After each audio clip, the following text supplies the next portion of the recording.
కుదిరితే పరిగెత్తు, లేకపోతే నడు. అది చేత కాకపోతే పాకుతూ పో, అంతేకాని అలా ఒక్క చోటే ఉండిపో. దేహానికి తప్ప దాహానికి పనికిరాని ఆ సముద్రపు కెరటాలే ఎగిసి ఎగిసి పడుతుంటే నీ తలరాత ఇంతే అన్నవాళ్ళు కూడా నీ ముందు తలదించుకునేలా చేయగల సత్తా నీది. లే, బయలుదేరు. కన్నీళ్లు కారిస్తే కాదు, చెమట చుక్క చిందిస్తేనే చరిత్ర రాయగలమని తెలుసుకో. వింటేవి డైలాగులే, చదివితే పదాలే, కానీ ఆచరిస్తే అస్త్రాలు.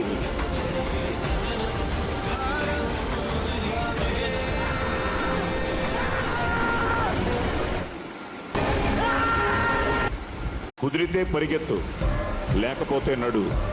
అది చేత కాకపోతే పాకుతూ పో, అంతేకాని అలా ఒక్క చోటే ఉండిపోకు. దేహానికి తప్ప దాహానికి పనికిరాని ఆ సముద్రపు కెరట